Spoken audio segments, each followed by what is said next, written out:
One. Hello, Welcome in. everyone, and Yeah, welcome welcome. to the Bears Brothers podcast. I'm Rick, and this is my younger, dumber brother, Eric, and we're the podcast that puts the U back in fandom. We have Fundum, the emphasis on dumb. That was great. I think You're that you welcome. should. I think you should have the intro from now on. I think so too. That worked out really well. Yeah, that I was just, way I better just than what took I it. I have. just took it like I want the Bears to take the victory today. See what I did there? I love it. I love it. We are brought to you by Whipper Snapper Socks, the socks that you don't lose in the laundry. Yeah, it's week 11 now, Rick. Bears versus Vikings. Bears 6-3. The Vikings are 4-5, trying to get back to 500. We're playing in Minnesota with that flippin' horn. That, as we have said before, we hate it when it's Minnesota doing it, but if we had it, we would Oh, absolutely love that horn. So, yeah, so we're previewing the game. We're going to talk a little bit about the injury reports, keys to the game, as well as a couple other fun things to do. But Rick, I actually want to go back to last week because we didn't do a after show pod. Bears took on the Giants. They were down 20-10. Caleb Williams says, "Give the ball to me." He is now being nicknamed as the Iceman. yeah. Ice in his veins, comes back, leads the team to victory. You were there during the game. Rick, how was that experience? No, talk about being an iceman. It was freezing. And Chicagoans are used to the cold, but I think we were a little surprised by just how cold it was that day. It was the first time it had been anything under 40, and it was be real feel like 16. I know I wasn't dressed, and some other people were, and that led a lot of people to start drinking real early and real fast. Kind of a strange vibe in that stadium. I've been in it a bunch, and it was quiet. It was almost like every time the Bears did something well, everyone was like, "Yeah." Like and then the game got real boring until the end, and then everyone went nuts, and then everyone went, "Oh my god, I'm exhausted." So that's Yeah. kind of how it felt there. Yeah, Yeah, you're battling the cold. yeah, You're battling the desire to go to the bathroom because you've been drinking so much. You were in the north end zone, is that right? correct. What a great view that is. What do you prefer? I always prefer to actually sit in the end zone so that way I can see like the entire play pan out being a quarterback. Do you like the end zone seats or do you like the sideline seats better? Um, I kind of agree with you. The only thing that isn't fun about the end zone seats is when your team is going into the other end zone. It's hard to tell what's happening down by the goal line. When they're coming at you, it's really cool. But it's also fun to watch plays, like you said, develop. If they're at like their own 20 or 30 heading towards the other end zone, you can really see what's happening. And that's kind of a cool way to see it. When you're on the sidelines, you kind of feels like you're watching it on TV, but you just happen to be there. Right, right. If you're here, hit the like and subscribe button. We are on YouTube, and if you want to follow us on also social media, we're on Instagram and on TikTok as well. We're at 137 subscribers for the first half of the season. Our goal is definitely to get up to 500. So if you haven't subscribed to our channel, please hit the subscribe button. Really helps us a lot. Also, smash that like button because it gets it out to the algorithm and more Bears fans to discuss the Bears Giants game. But again, before we get into the actual Vikings game coming up in about an hour and a half, 2 hours, um, Rick, we had a first here for the Bears brothers. You were actually a visitor for another podcast on Friday night called Let's Skull, which I thought was a pretty good name for it. They're also on YouTube, so go like their page. But Rick, how was that being a guest on a Vikings podcast? Yeah, it was actually a lot of fun. They really had a great list of questions. They let me do some preparation on that beforehand. The other Bears fan they had on there was super knowledgeable. He'd been a high school football coach for 16 years. His podcast, I wish I could remember the name of it now, always has different coaches from college and high school level to really get the ins and outs. So he really knew his X's and O's, and that was fun to listen to. It was Yeah, fun to that listen to them complaining about very similar things to what we're complaining about how their team's doing in a very similar way. And of course, their team's going through the same thing our team's going through with a second year quarterback that you're still trying to decide, is this the man? I think the decision for us is a little clearer than for them. Yeah, I think that JJ McCarthy is definitely something where you're not really sure what's going on. But with Caleb Williams, as of right now, we definitely know that he's our guy, and the Iceman cometh, and it's going to be a lot of fun watching him for the rest of the season. That other podcast was called the Coach Steve Show, I believe. Thank you. Thank you. I think you're right. Um, Yeah, so really, really knowledgeable guy. A lot of fun to hear him on the pod as well. And it was also a lot of fun just to kind of get the banter between Bears and Vikings fans. It was pretty peaceful. I have a Yeah. feeling that if you were on the Packers podcast, it'll be a little bit different. Yeah, that face just says it all. Absolutely. So, Rick, let's get into the Bears Vikings game now. Again, coming up at 12 o'clock Central Time. We're going to go through the injury report first. And there is some bad news out there for Chicago Bears fans on the defensive side. Someone that we missed a lot during the Giants game is TJ Edwards. He did not play last week. He is out again this week. He still has a hand and hamstring injury. Rick, what does that do for the defense when you're taking out one of your leading tacklers? I mean, yeah, that's tough. There's so many people missing from the defense. Everyone, rightfully so, is complaining of how poorly the defense is playing, but it feels like they're not, you know, playing is the problem. You've got 3 to 4 people out every week. I mean, you're running out of starting defenses 25 to 30% incomplete, and that's a lot to ask for any team. I don't think he played in the first game though either. So we have to rely on Sewell to come in and really step up. That's, I mean, next man up. You got to. The problem with Sewell isn't necessarily his tackling ability; it's his coverage out of the backfield. That's where he Mm. really struggles. Yeah, absolutely. And so does TJ Edwards a little bit, but at the same time, you have somebody that can really like fill in the gap and play really well. So it's something that we're gonna miss for sure. And we're still without Jalen Johnson. Although good news is Jalen Johnson did return to practice, I believe, on Friday. He's listed as questionable, but he'll be out for this Yeah, game. there's no way. And they have about 3 weeks to decide on whether or not he's gonna play the rest of the year, or he has to go back on injury reserve for the rest of the year. So, and in Cool. 3 weeks, Rick, that I believe is the Green Bay Packers game. So that'll be Nice really to good have to him back for have. that. Yeah. Absolutely. Absolutely. Now, the Minnesota Vikings, bad news for the Vikings, good news for the Bears. They are going to be out without their outside linebacker, Jonathan Grenard. He's out with a shoulder injury, as well as their center has a concussion. So he is out as well. So, again, just like with the Bears, having that outside linebacker and Grenard, having a big player right that really helps out the Bears offense. Rick, how much of a boost is that for Caleb Williams and the offense going into today's game? Well, yeah, they need it because again, our best defense is going to be having a really good offense today, and the problem is we're facing a fairly good defense for the first time in a while. Um, Ginkle gave us so much trouble last game. I mean, he almost picked Caleb Williams off for a pick six at one point. He was in our backfield constantly. Uh, the good thing is not having I'm already forgetting his name on the other side. Bernard. Grenard. Gennard, yeah. Not having him on the other side is going to be helpful because it means we can maybe put a Loveland out there to chip on Ginkle or Manungai to chip on him or somebody. So if we can quell him down a little bit, then we're going to give Caleb some time. But if Caleb has time, even against a good defense, I think he's going to be able to find some receivers open. Yeah, the Flores defense is really hard to game plan against. That guy is always coming up with some really cool schemes, and it's a divisional game, and they've seen them a lot. But the Well, weird and thing Ben is Johnson's that seen him a lot in Detroit too. So right, exactly. So I mean, this is what you call a chess match, and this is why divisional games are just up in the air. You have no idea what's going to happen because they see each other so often. But the thing is that you haven't played each other for like 9 weeks.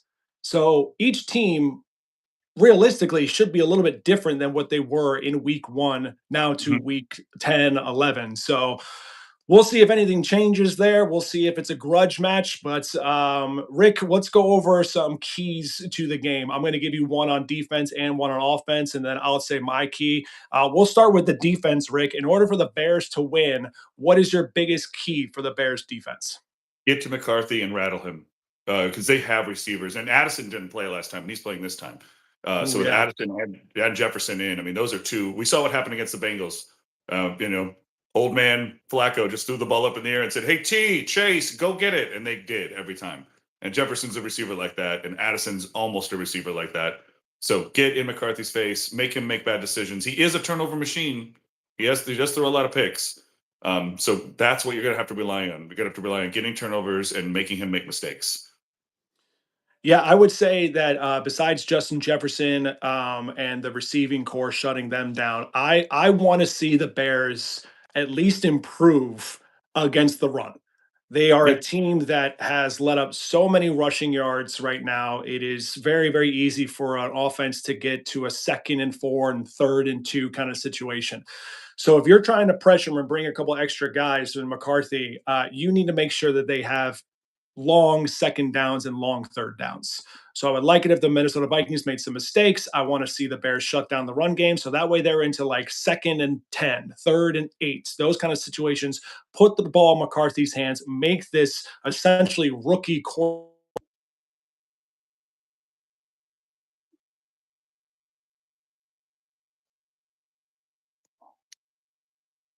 I think I lost you. I can't hear you.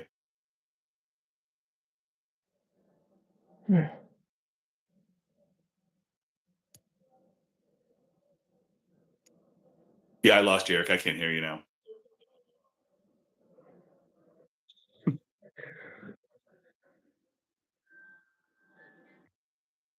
Here. What do you think? Oh, there we go. I think you're back. Yeah. That would have been fun if you could just do charades. But no, what do you think the key is for the Bears offense against the Minnesota Vikings defense? Okay, we're throwing it, we're catching it, we're doing the Yeah. simple things. Good, I, gotcha. Would you care to I elaborate with words? Yeah, I want to see Caleb Williams' percentage completion go up. Don't worry about hitting the big pass down the field every single time. Take Minnesota fans out of the game. Right? Let's dump it down. Let's get our first check. Let's get our first read. Let's have a lot of, like what you said, the key to the Vikings being put out of the game was by having second and third long. I want to see the Bears have second and third short. And I think long drives in this game, grudge match, take the fans out of it. I think that's how you win. Yeah, I want to go with your charades. I think that's throwing the ball and catching the ball, right? You're indoors, it's not cold outside, right? You have, and I honestly want to see, I want to see a lot more of Loveland Yeah. and Luther Burden the third. I think that Zacchaeus, yes, he knows every single position, and that's it was up to Burden to kind of catch up. But I think that Burden is ready to fly, ready to grow his own wings, kind of thing, if you will. And he's a guy that can catch every single ball and make a move and gain an extra 5, 10 yards. So I think a And on key that for turf, me, he's going to be fast. On yeah, that I think turf, a he can key fly. yeah, I'm gonna watch where Loveland and Luther Burden the third is on every single offensive play. I'm gonna locate them if they're on the field, and I want to see Burden on the field a lot more, and that will free up people like Adunze and DJ Moore going deep. Something that we haven't really seen Caleb Williams do a lot is throw like a deep post. Because he just doesn't see that it's open a couple times. So I want to be able to see that. I think Ben Johnson went over the tape last week against the Giants, said, "Hey, you had a lot going on deep in the secondary, and you could have made a couple big plays." So if you establish that Loveland and Burden are going to get the 10, 15 yards, you can open that deep play up to DJ Moore and Roma Dunze. Yeah, that's great. I'd love to see that. All right, we're going to go to the third phase right now, Rick. Throw a little Oh, surprise great. at you. Special teams. They've been What's the special this key? year. They have been very, very special. Not in a good way, for sure. What do you think the special teams units have to do in order to give the Bears a chance against a divisional rival? Stay the hell off the field. That's the way we win. I mean, just don't punt the ball, don't kick field goals, don't let those assholes do anything. Just let them sit on the bench, score touchdowns, and just do that. Just keep them off the field, man, because they've been ugly this year. Yeah, it's been pretty bad. I'm going to look at the kickoff situation. Obviously, you want your kick coverage to be better.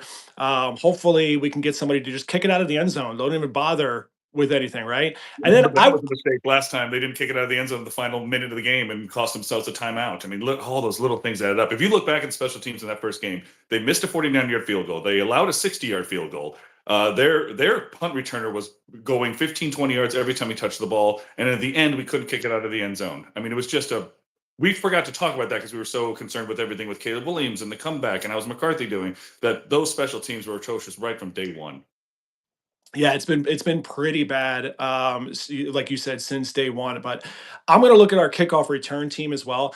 Can Duvernay stop this like run to the 20 and then just completely stop his momentum to try to make a cut all the way across the field? Like just go, just Yeah. run and just Get to the find a 25, little crease. you know? Yeah, just go. Like, stop doing this whole I'm gonna stop like Barry Sanders. That's not how kickoff returns are. You get it, you pick a lane. If you mess up, you get blown up. But if you hit it, you can get to the 40, 50-yard line and then even more. So Duvernay, man, just don't stop. Just keep going. Keep going, keep going, keep going. Yep. So we're going to get to our predictions in a second here towards the end, and we're also going to do something a little bit different. Just like Rick was, we flipped it over where Rick did the intro. We're going to do a second half adjustment and have Rick be more of the host, where he's going to bounce a couple questions off of me. But first, we need to thank our sponsor, Whippersnapper Socks. So, Whippersnapper Socks has completely solved the dilemma of losing your socks in the laundry. Made out of 100% cotton, 100% bamboo cotton. These will dry very easily. They won't stretch out. They won't rip. But the biggest thing is, Rick, is that they have these patented snaps right here. So I'm going to show you what this is. On the actual end of these socks, you got this snap right here. Whipper snappers. Try to pull them apart, won't go anywhere, Oh. and you can never have another lost sock. So go on whippersnappers.com and receive an exclusive 20% discounts by typing in "Da Bears Brothers" in the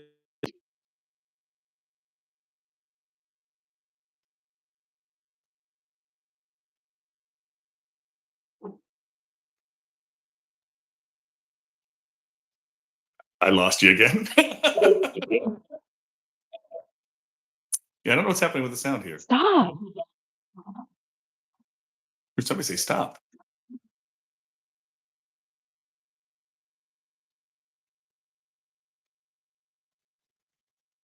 Does that help at all? I'm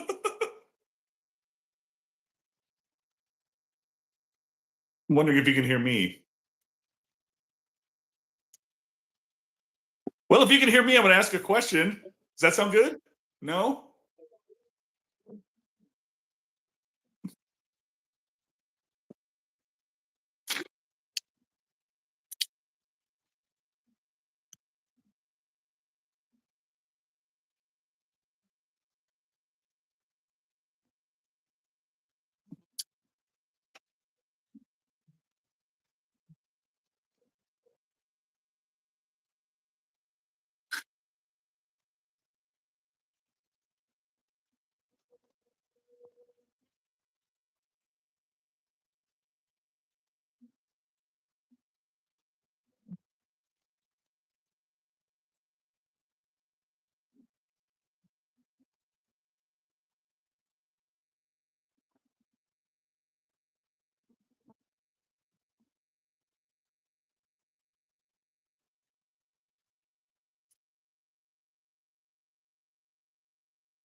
rated as one of the top 100 players in the entire league this year before the season started, and yet he completely like ripped his groin and abdomen, and he's been out all year.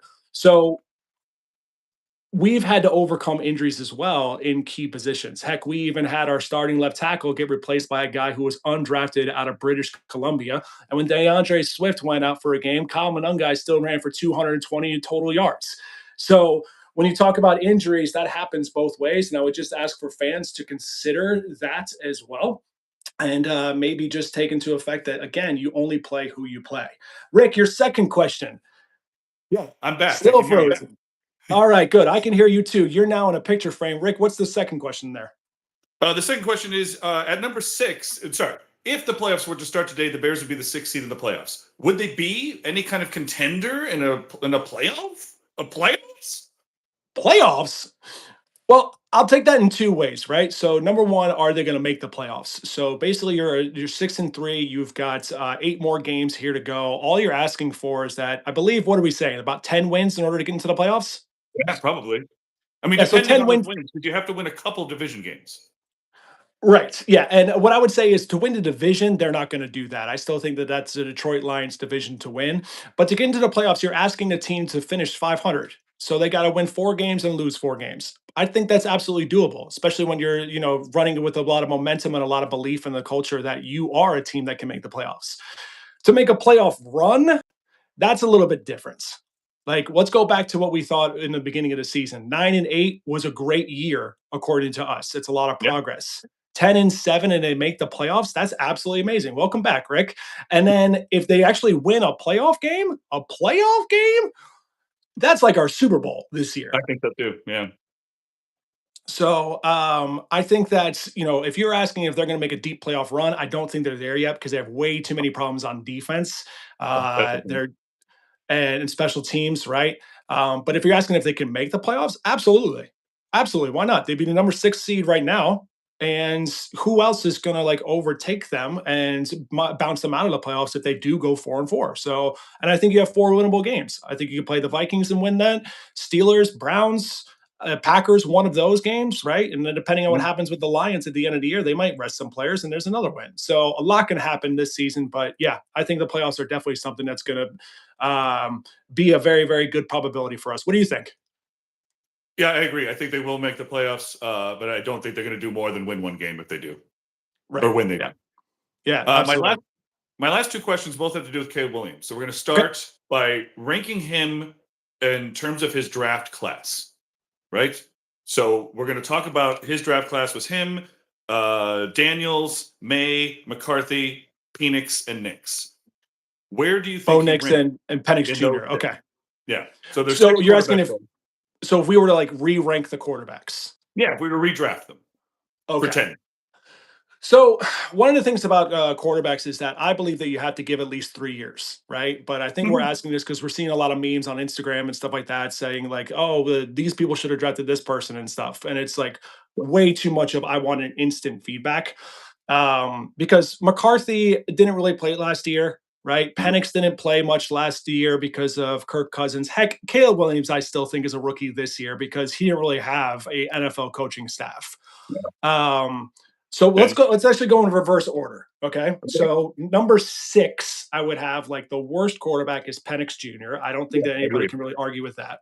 No, Um, number 5, I think would, as of right now, I think Bo Nix would be number. Oh, sorry, JJ McCarthy.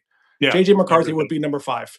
I just don't think that he's very consistent enough. He still has yet to prove that he's not the Michigan guy that can just like run the ball. He is a good leader. I will give him that.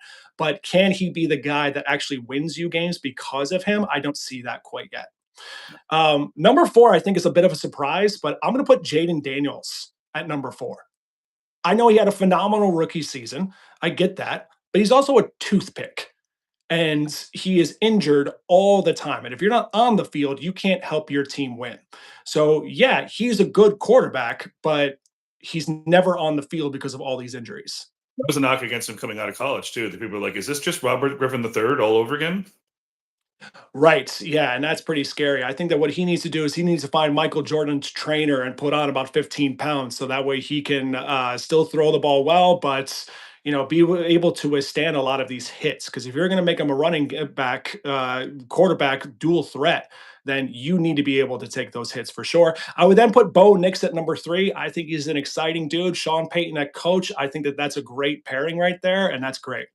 Um, First and second, I think it would be a toss up. It really depends on like what kind of quarterback you want. Because Drake May right now is the best pocket quarterback out of that draft class than anybody else.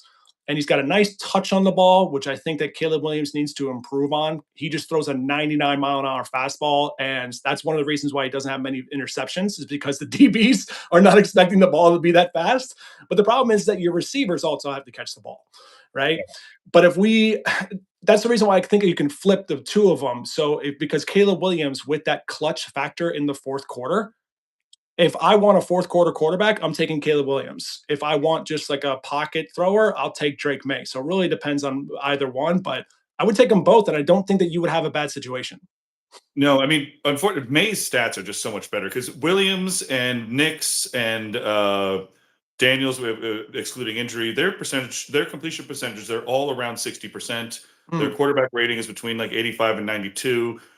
Nix and Williams were within 10 yards passing of each other.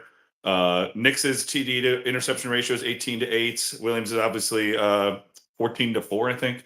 But mm. May is 13 to 4. And May has 2,800 yards throwing, like, and a 70% completion rate. But his stats are another level above Nix and Williams and Daniels. So yeah, I'd almost go Caleb 2, May 1. And I would also take into consideration that name a Patriots receiver, Yeah. right? Yeah, So well, he I have no doesn't. idea. I mean, he's I got think some 9 pretty and like 2. he's got some second tier and third tier receivers, and yet he is throwing for 2,800 yards and not that many picks, not that many touchdowns as well. But he's doing it with not a whole heck of a lot of help. Which, if imagine if Drake May had the same kind of scheme, but also had people like Roman Dunze and DJ Moore, right? Oof.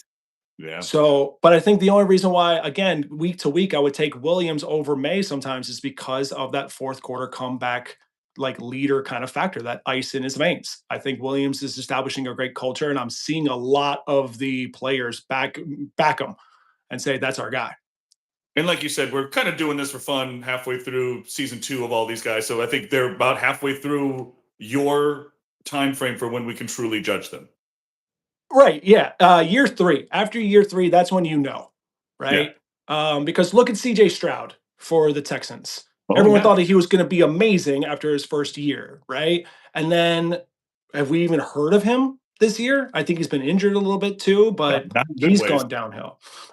Justin Fields, we know what he's about, Oh yeah. right? He's about 2 yards shy of hitting his receiver. That's what he's about. Oh man, Justin Fields, we love you, but at the same time, we also have to speak the truth as fans. I think he was 6 for 11 for like 58 yards last week, and one of those passes was a screen where the guy took it like 45 yards for a touchdown. So it's like the other five receptions was a total of 10 yards. That's bad. Super bad. Wow. That's Okay. that's mm, Let's stop talking about bad quarterbacks. Let's talk about good okay. quarterbacks. With my All last, right. with, wow, look at this. I'd put segues in my questions. Okay, so we talked about where Williams ranked amongst his draft class. Where does he Yeah. rank amongst all NFL quarterbacks? Because you were going to use the number one draft pick on a guy. You want him to eventually be in the top 10. Is he?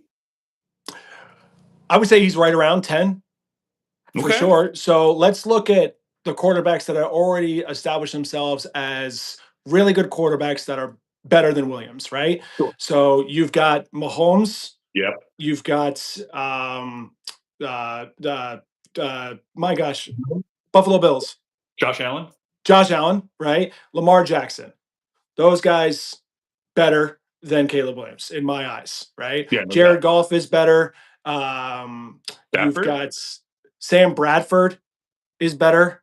You've got I'm sorry, not Sam Bradford. Matthew Stafford. Stafford. Matthew Yeah. Stafford. Sorry, excuse Sam I thought Bradford. that No. Bradford even in the league anymore? Yeah, right. You also I would say Justin Herbert is better. Yeah. So that's like six quarterbacks right there. And then who's the guy in Tampa Bay? Mayfield. Baker Mayfield, I think is better. So and Jalen Hurts. Yeah. Jalen Hurts is better. So that's like eight quarterbacks right there. But then you get into the nitty gritty of like, is Williams better or is the other like? I don't think Jordan Love is better than Caleb Williams. Oh, or Daniel Jones or Sam No, Darnold. no. I mean, Sam Trying to think Darnold, of the like teams that are he in the might playoffs that be. will be in the playoffs. Yeah, he's leading the Seahawks to the playoffs. He led the Vikings there, but they got a pretty good unit around, plus a really good defense as well, But right? but what about speaking of pretty good? What about Purdy? But he's injured right now, right? Oh, So I'm kind of taking out the people who are injured. So like Joe Burrow gotcha. would be up there, but he's injured, Good right? point. Good point. Yeah. Jaded Daniels injured, although again, as I just said before, I would take Caleb Williams over Jaded Daniels. Yeah. So, and then you get to the other tier of like the third tier of like people who have a lot of weaknesses. I just don't. So I think at best, Caleb Williams is like number 8 or 9 right now. And I think at worst, he's around number 12. So right in the middle, I think he's right at the top 10. And again, that fourth quarter clutch factor, he's the most clutch quarterback that there is. And this is Yeah. what I also wanted to see, Rick. And What we wanted to see this year as fans is we want to see if Ben Johnson was a head coach, not just a coordinator. And we also wanted to see if Caleb Williams was our guy for the future. We have the answers for both of those. Ben Johnson is a good head coach, and Caleb Williams is your franchise quarterback. So stop saying all this stuff about maybe you should put Dyson Bagent in. Caleb Williams is a bust. All that is gone now. He might have a bad game this game. I have no idea, but that doesn't mean that he's a bad quarterback. It's just that he has a bad game every once in a while, Oh yeah, right? Josh Allen had a bad game against Miami. I mean, it happens. Yeah. I was just about to say that. Like, were we expecting the Miami Dolphins to win 30-13 last week? By the way, shout out Miami Dolphins. That's my son's favorite team. Good job, and they're playing right now. And I believe that they were tied 3-3 last time I saw it against the Washington Commanders in Spain. But okay, so Yeah. that means that Josh Allen is bad, No. right? And that goes back to the other point too. Josh Allen wasn't very good until his third year playing in the NFL because Yeah. I he mean, had like a good coach. you saw his athleticism, you saw what he could do, but yeah, he wasn't exactly lighting up the stat sheet. No, right? So, but that's the thing. We have our coach, we have our quarterback, we have a couple of gaps to fill in going forward. But now at least we know that, and that makes me, as a Bears fan, feel pretty darn good about the future for years to come. So, yeah, you have a top 10 quarterback. I'm cool with that.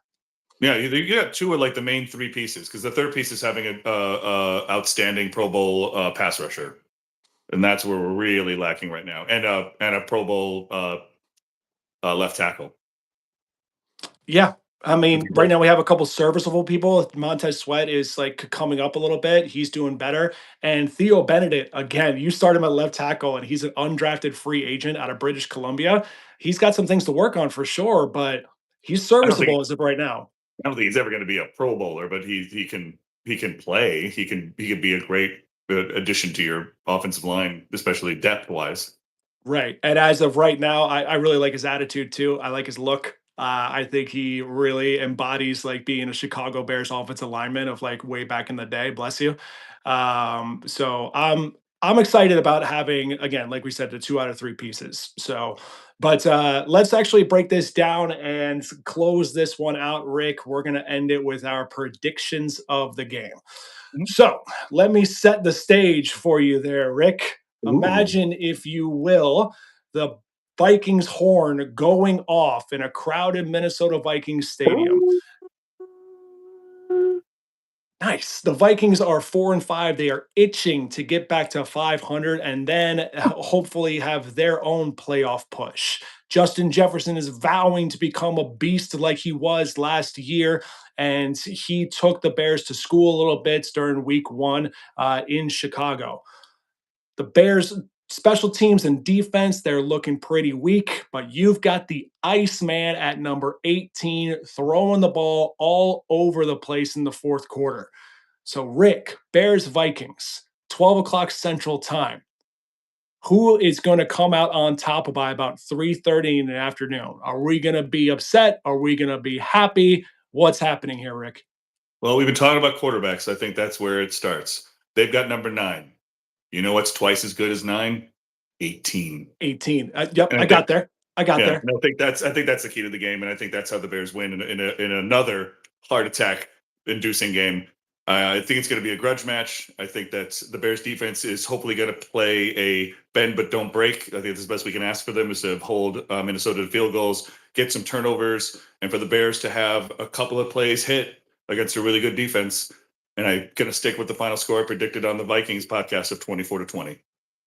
Love that. Love that. Rick, I've been back and forth this morning.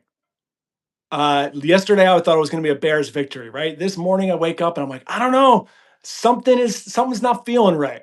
And then my wife comes up to me and she goes, "Hey, do you think I should wear any kind of Bears gear today?" And she has known that any time that she wears any kind of Bears gear, the Bears lose. So I told her, absolutely not. You are not allowed to wear Bears gear until the end of the game or after the game, excuse me. You have to stay away, be neutral. And once she said, okay, that's fine, I was like, all right, now I'm back on the Bears winning train. I've been back and forth all morning. The Bears are going to win this game, and I don't think it's going to come down to a heart attack. I think actually what's going to happen is about 7 minutes into the game, the Bears are going to go up by about 4 points with a game leading touchdown right there. I do like your 24-20. I think that the Vikings then get two more possessions in that 7 minute period because the Bears find some way to screw it up and give them one more chance. But the Vikings are going to drive down to about the 15-20 yard line, last play of the game. And Nashawn Wright is going to break up the pass at the end of the game, securing the Bears' victory 24-20. Heroes of the game would be Nashawn Wright because of the pass breakup and a fumble recovery that he will have. And on offense, Luther Burden III is going to have not one, but two touchdowns for the Chicago Bears as they go 7-3, going back to Chicago and beginning their big playoff push. Bam! Bears are going to win. I wish when you do predictions, you'd just get a little more specific about what you see happening. You're real vague. Yeah, Throw yeah, some I get balls, that. put something out there. I think with my job and I think with my marriage, I think I need to be a little bit more specific, and that's what I've been kind of working on. So I appreciate I appreciate the feedback there. You Yeah, know, you're welcome. so I yeah, thanks. Remember, we started this podcast by saying it's Rick and his dumber younger brother Eric. So I think And I think by now, if you're still with us, you're seeing how true that is. For sure. Anyway, this is the Bears Brothers podcast. Like and subscribe to our channel. Follow us on TikTok and Instagram. Go to whippersnaps.com and get 20% off of your order right there. For Rick, I'm Eric, and we will see you possibly after this game, depending on our schedules. But until the next time, Rick, what do you got? bear down. Let's go.